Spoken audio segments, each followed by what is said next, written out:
Next colligative property is depression in freezing point. Freezing point of a substance is the temperature at which the solid and the liquid phases of the substance coexist. It is defined as the temperature in which the solid and the liquid phases have the same vapor pressure. The freezing point of a pure liquid is fixed. Now, if we add a non-volatile solute in a pure liquid, there occurs a lowering in freezing point. The freezing point of the solution refers to the temperature at which the vapor pressure of the solvent in the two phases, that is, liquid solution and solid solvent, is the same. Since the vapor pressure of the solvent in the solution is lowered, it becomes equal to that of the solid solvent at a lower temperature. Once again repeating it, the freezing point of a substance may be defined as the temperature at which the vapor pressure of the substance in the liquid phase is equal to the vapor pressure of the substance in the solid phase. According to Raoult's law, when a non-volatile solute is added to the solvent, its vapor pressure decreases and thus the freezing point also decreases. Now here you can find a graph, that is where the vapor pressure is plotted against temperature, a plot of vapor pressure against temperature. You can find here two curves. One is a vapor pressure curve of the solid solvent, that is a frozen solvent. The other one is a vapor pressure curve of the liquid solvent. You can consider water as the solvent here. So two curves are shown here, and the temperature you can find here TF0.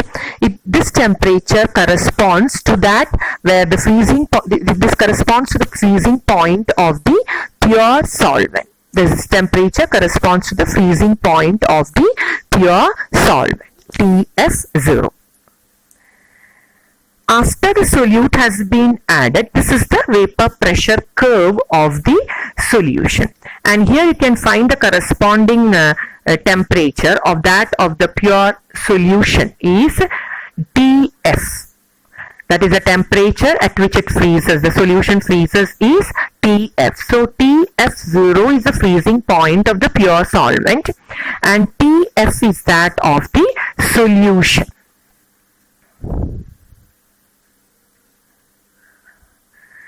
So the difference in the temperature is delta TF.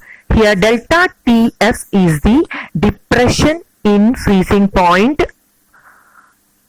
and delta TF is directly proportional to the lowering of vapor pressure, that is delta P.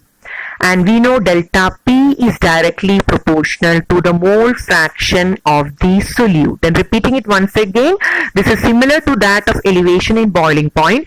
So delta TF is directly proportional to delta P, that is lowering of vapor pressure. Delta P, this lowering of vapor pressure, is directly proportional to the mole fraction of the solute X2. So delta TF is equal to a constant K into X2. Now X2 can be expanded as N2 by total number of moles.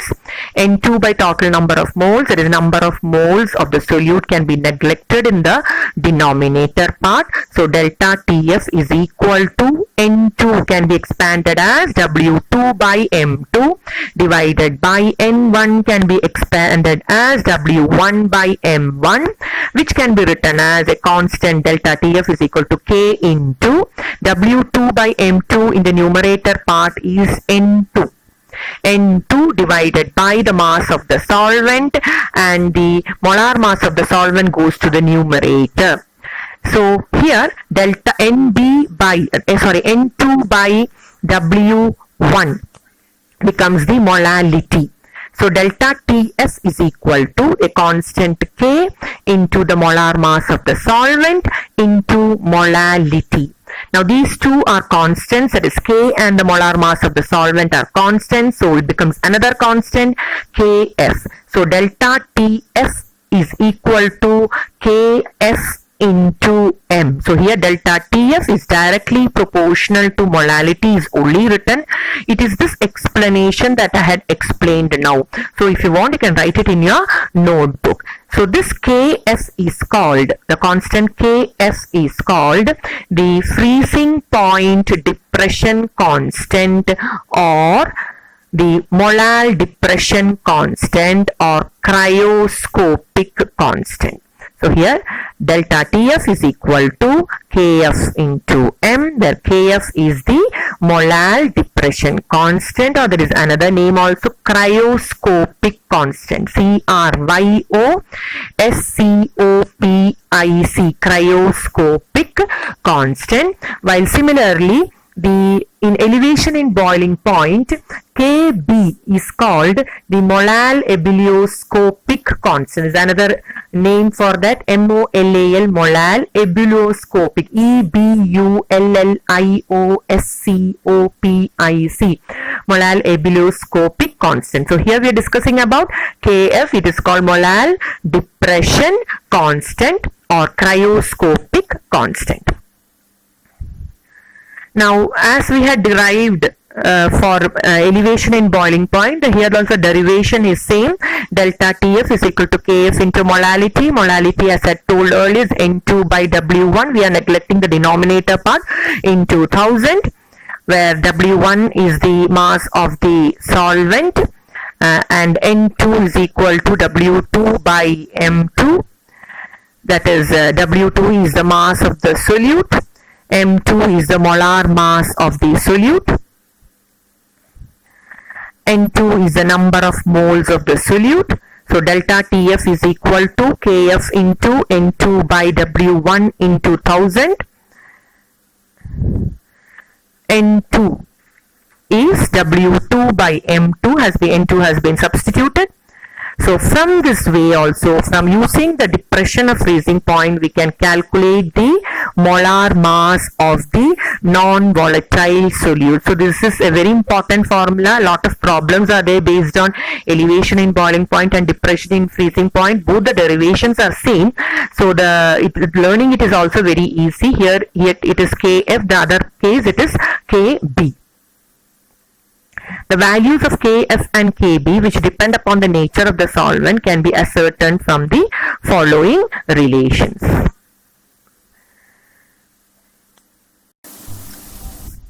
When molality of the solution is unity, delta Tf will become equal to Kf. So molal depression constant may be defined as the depression in freezing point when 1 mole of non-volatile solute is dissolved per kilogram of the solvent. Next is some practical applications of depression of freezing point. First is anti-freeze solutions. Water is used, as we all know, water is used in radiators of vehicles as cooling liquid. If the vehicle is to be used at high altitudes where the temperature is sub-zero, we all know that water would freeze in the radiators. To avoid this difficulty, a solution of ethylene glycol in water is used in radiators. This solution has freezing point lower than 0.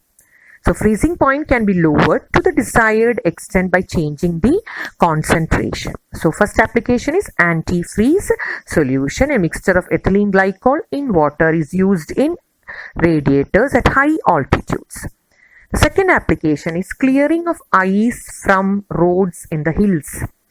Salts such as sodium chloride or calcium chloride are scattered on icy roads in high altitudes.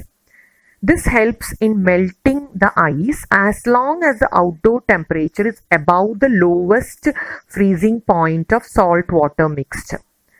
So here we can spray sodium chloride or calcium chloride so that it will be melted. That is, we know that depression of freezing point takes place when a solute is added to a solvent. So this application is being used in clearing of ice from roads in hills.